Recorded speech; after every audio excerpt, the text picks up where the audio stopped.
Japan, one of my greatest dream country.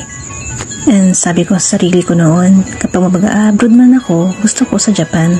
And ito na nga, di ko akalain na balang araw makakarating ako dito. Tara, samahan niyo ako ang aking naging journey sa pagtupad ng aking pangarap na makapunta ng Japan.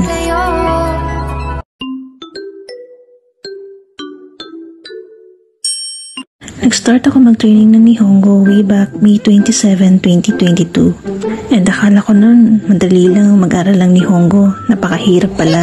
Pero syempre, dahil pangarap natin to, kahit anong mangyari, kakayanin.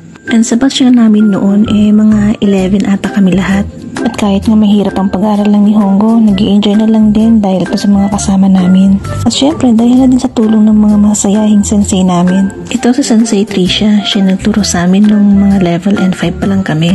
Then next naman na nagturo sa amin ng N4, ito si Sensei Nishiwaki. Isa siyang Japanese guys, pero napakagaling nito mag-English. Pakasayahin at palagi nagpapatawa tong sensei namin na to, kaya kahit na hindi namin siya naiintindihan, nag-i-enjoy na lang kami sa klase niya. Umabot na kami ng 4 months sa aming training sa pag-aaral ng Nihongo. At after nga na napakahirap naming training, ito na nga ang oras ng aming pag-exam ng N4.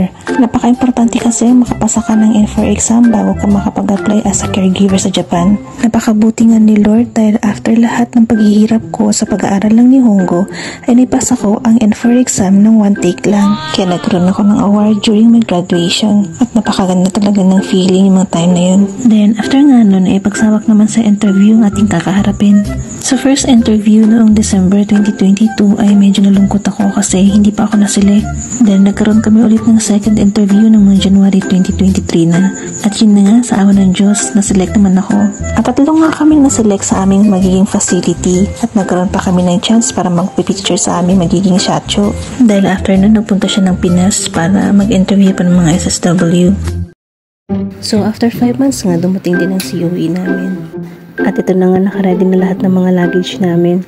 Ito yung time na excited ka pero at the same time, parang nalulungkot ka na din. May isip mo na 3 taon ka di mawawala. Dito na nga kami sa airport noong August 16 ng gabi. Ito yung time na pumipila na kami para sa check-in luggage. At ito yung mga kasama kong dalawa.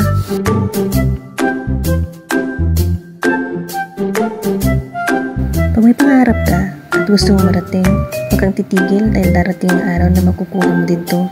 Samahan mo lang ng sipag at syaga at pagtitiwala sa sarili na kaya mo. Kahit sa dami ng sakripisyo at pagsubok na madadaanan mo, tuloy-tuloy lang.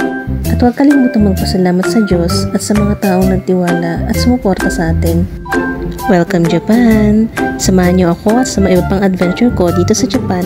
Ja, matakondo ne!